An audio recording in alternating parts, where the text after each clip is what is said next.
ध्यान का अर्थ मैंने कल भी बताया था, अपने लक्ष्य को सही आधार देना, अपने आप में मन को ठहराना। ध्यान कल शाम के प्रसंग में मैंने बताया था कि आदमी के जीवन में मन क्यों अशांत है और जगता है, और मन को स्थिर करने के लिए ध्यान किया जाता है। ये मन अशांत क्यों है? मन हमारा चलता है क्योंकि प्राणी पदार्थ से हमारा वियोग होता है।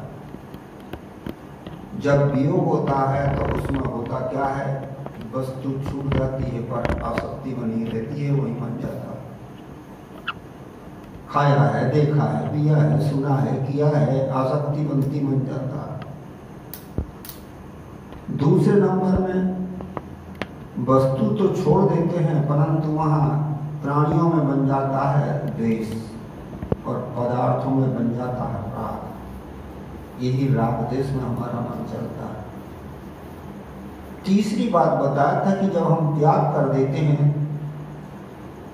तो अंत में होता क्या है कि सुख दृष्टि भी हो, दुख दृष्टि, दुख जान के किसी चीज को त्याग तो कर दिए परंतु उसमें प्रमाद जाग जाता है और आदमी फिर वही काम करता है जो छोड़ा था। इसलिए हमारा मन अशांत है, हृदय अशांत है। केवल हमें बदलना क्या है? ध्यान कहता है कि हमारी भावना को हम बदलें। जब हमारी भावनाएं बदलती तो हमारे विचार बदलते हैं, और जब हमारे विचार बदल गए तो हमारे कर्म भी बदल गए, और जब कर्म ही बदल गए तो जीवन सारा बदल गया। इसलिए हमें अपनी भावनाओं को बदलना। सदगुरु कबीर साहब ने ये भावना कहाँ से पैदा होती है? हृदय से होती है। हृदय है भाव का केंद्र, मस्तिष्क से विचारों का केंद्र है, और ये इंद्रियां जो हैं ये कर्म का केंद्र। जो भी कर्म करते हैं वो कर्म के संस्कार आपके हृदय में तो आते हैं। इसलिए हम अपनी भावनाओं को ठीक करें। संत गुरुजनों ने बताया कि भावनाओं के अलग अलग रूप हैं, और जब ज्ञानी आदमी अपनी ज्ञान में भावना आ जाती है, मैं आत्मा अविनाशी तत्व हूं, प्राणी और पदार्थ मेरे से पृथक हैं, जो भी चीज मेरे जीवन में मिली केवल काम चलाने की, उपयोग की, उपभोग की नहीं। ये भावनाएं जब बदलती है, विवेक भावनाएं, ज्ञान भावना जब आ जाती है तो आदमी का पूरा हृदय बदल जाता है, पूरी भावनाएं बदलती हैं। सबसे पहले क्या है? बोध भावना। जब सद्गुरु संतों से हमें ज्ञान मिलता है तो हमें अपने आप का बोध हो जाता है। हमें वास्तव में अपने आप का ज्ञान तो है कि मैं हूं, पर बोध नहीं है कि मैं कौन हूं।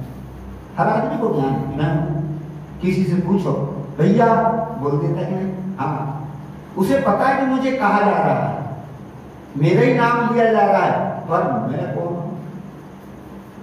परिचय यदि पूछा जाए भैया आपका परिचय, तो सीताराम। रहते कहाँ हो? वैष्णोरी। अरे ये तो आपके शरीर का परिचय हुआ है, नाम धर दिया गया शरीर का, उसका परिचय हुआ स्थान का, अपना परिचय क्या है? हमें अपने आप का बोध परिचय नहीं है। वह संत गुरुजनों के द्वारा मालूम होता है कि तुम चेतन अविनाशी तत्व। शरीर आपको बीच में मिला है अपने कर्म संस्कारों के आधार पर।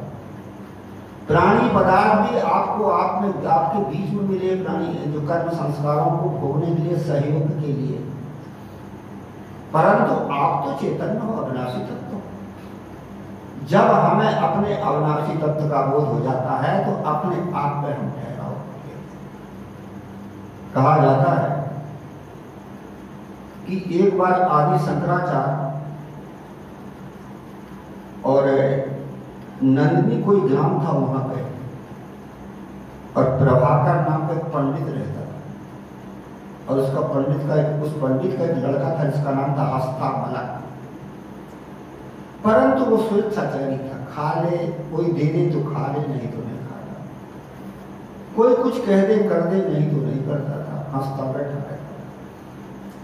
शंकराचार्य जब गए तो शंकराचार्य के चरणों में उसके सिर को उसके पिता ने झुका दिया और कहा, महाराज ये मेरा बच्चा है, ये जो है मेरे घर जन्म तो ले लिया है, यज्ञ पवित्र भी मैंने करवा दिया हूं, परंतु ये साफ सफाई नहीं रखता और जो है स्वेच्छाचारी है, खिला दो खा लेता, हंसते रहता, कुछ करता भी नहीं।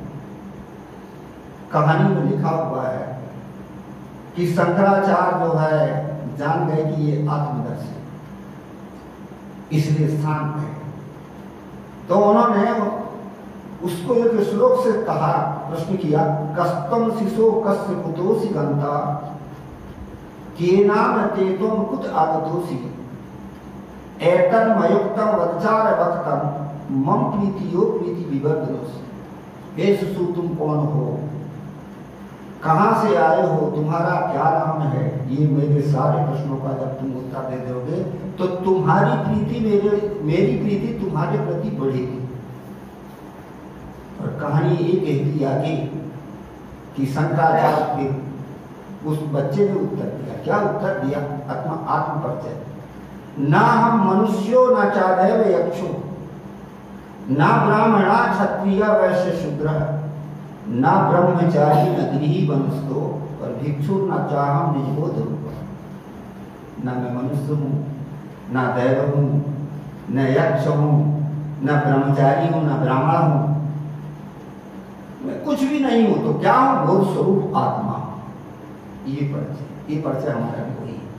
अभी हम जब वो करते हैं कि नहीं, ध्यान करते हैं, तो अहम शुद्ध चैतन्य ज्ञानम स्वरूपम अजर हम अखंडम अनूपम, मैं शुद्ध आत्मा।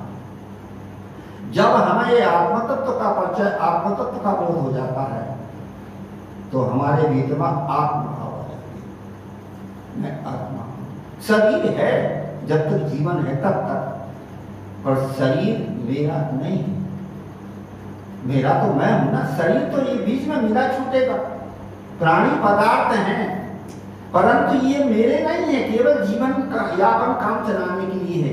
ये जब आत्म भाव आ जाता है तो आदमी के भाव में बोध भावना आ जाती है। बोध भावना में फिर क्या होता है, अज्ञानता नहीं आती। जहां बोध भावना आ गई फिर वहां ज्ञान शक्ति की अज्ञानता नहीं आती। दूसरा है बोध भावना, उसके बाद क्या होता है, आत्म तुलना भाव। जैसे मैं आत्मा हूं उसी प्रकार से जितने भी प्राणी सब आत्मरूप हैं। बोध भावना से आदमी के बीच में अपने आप की निश्चयता हो जाती कि मैं चेतन तत्व हूं, और आत्म तुलना भाव से ये हो जाता है कि जैसे मैं चेतन हूं इसी प्रकार से जितने भी प्राणी ये सब मेरे स्वरूप है, मेरी जैसे। और जैसे मेरे मैं हूं ऐसे इसी प्रकार से जैसे मेरे जीवन में सुख दुख आता है, इसी प्रकार से इसके जिनके जीवन में भी सुख दुख आता है। यहां आ जाता सदाचार, प्रेम, सद्भावना। जहां आत्म तुलना भाव आई वहां सदाचार, प्रेम और सद्भावना आ जाती, फिर वहां राग द्वेष नहीं रहता। जहां सदाचार है, प्रेम है, वहां राग और द्वेष नहीं रहता। राग कहां होता है, जहां आसक्ति होती है। द्वेष कहां होता है, जहां हमारी आसक्ति की पूर्ति नहीं होती, वहां दोष पैदा हो जाता है।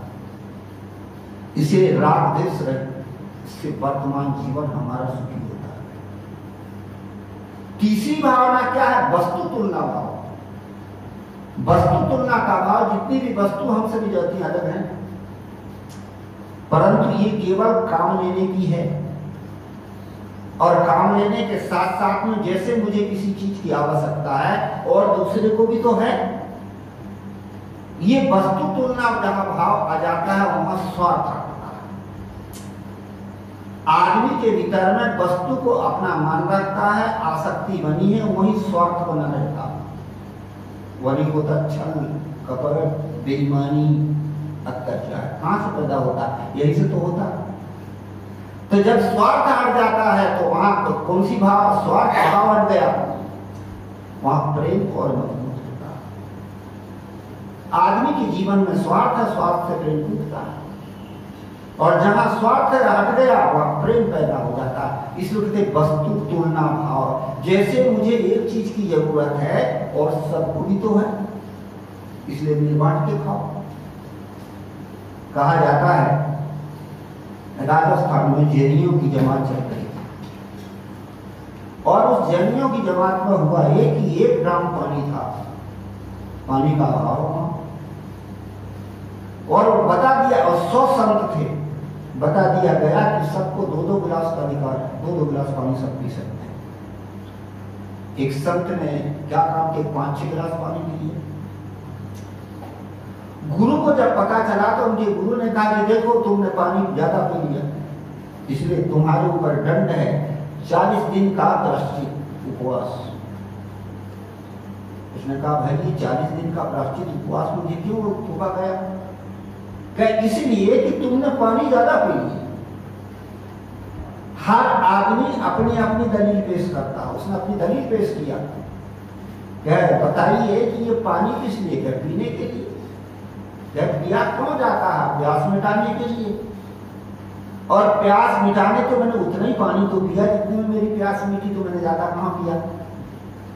उसकी भी अपनी दलील ठीक थी, परंतु गुरु ने कहा सुन पहले, जैसे तुझे प्यास लगी ऐसे और को भी तो लगी है, वो भी तो सोच। जैसे तेरे को प्यास लगी है और को भी तो लगी, उसको भी सोच। इसीलिए तुमने दूसरे का हाथ छीना है। कहानी का तात्पर्य वस्तु तुलना भाव। ज्ञानी के पास में आत्मबोध के बाद में आत्म तुलना भाव हो जाता है, जैसी मेरी आत्मा ऐसी सबकी आत्मा, सबके साथ अच्छा व्यवहार करता है, दुख देने की भावना नहीं होती, वही सदाचार पैदा होता है। वस्तु तुलना जहां भाव आता है वहां स्वार्थ हो जाता है और व्यक्ति निस्वार्थ हो जाता है। तीसरी भावना होती है निरासक्त भावना। निरासक्त भावना का अर्थ है कि जो भी चीज हमें, हमारा शरीर भी हमें बीच में मिला है तो अपना है क्या? जितनी भी चीज हमको बीच में मिली है, प्राणी पदार्थ, 3 चीज हमें मिली, शरीर, प्राणी और पदार्थ, ये 3 ही तो है। ये बीचे में मिले हैं, परंतु इसका हो जाता अहंकार, और अहंकार हो जाने के बाद में आसक्ति होती, अहंकार होता है और आसक्ति से तो राग पैदा होता है। ये चीज मेरी, ये चीज मेरी, ये चीज मेरी। मैंने कल भी निवेदन किया था, आपको डर क्यों लगता? शरीर को अपने माने से आसक्ति है तो डर लगता है छूट ना जाए, मर ना जाओ। और प्राणियों में मोह है, ये मेरे हैं, मेरे से अलग ना हो जाए, इसलिए डरते। पदार्थ में लोभ है, ये वस्तु मेरी छूट ना जाए, कोई छीन ना ले, डर है। और पद प्रतिष्ठा का अहंकार है, जिस चीज पद में हो, जिस प्रतिष्ठा में हो, जाति वर्ण, इसका अहंकार है, मेरा अपमान ना हो जाए। क्यों? ये आसक्ति के कारण ही तो हो रहा है। इसलिए निरासक्त भाव, आसक्ति रहित जिंदगी जीना। आवासक्ता और आसक्ति में थोड़ा अंतर है। हम जो जीवन जी रहे हैं ये आवश्यकता के आधार पर जिए, आसक्ति के आधार पर नहीं। हम आसक्ति के आधार पर जिंदगी जीते हैं, इसलिए हमारा मन अशांत है, चंचल है, तृप्ति नहीं होती। पर आवश्यकता के आधार पर जिंदगी जिए तो उदाहरण देके समझाऊं। एक संत जी अपने शिष्यों, और ये संत जी थे, वो कहीं बाहर जा रहे थे, मैदान में बैठ करके साधना ध्यान के लिए। तो एक शिष्य ने कहा, गुरु जी आसक्ति और आवश्यकता में कितना अंतर है? महात्मा ने कहा, आसक्ति और आवश्यकता में करना। चल मैं वहां जाऊंगा, बाहर जा रहा हूं, वहीं मेरे साथ चलो, वहीं कर दे दूंगा। रहा आदमी जी क्या सूख गया। महात्मा जी ने उसको समझाने के लिए साथ में क्या ले गए थे? कुछ फल ले गए थे, एक फल ले गए थे और एक पिंडा। दोनों जब वहां बैठे पेड़ के नीचे, तो महात्मा जी ने पिंडे को दूर रख दिया और फल को दूर रख दिया। और उसके बाद में तोता उड़ते हुए आया, फल को खा लिया और पिंडे की तरफ देख रही थी।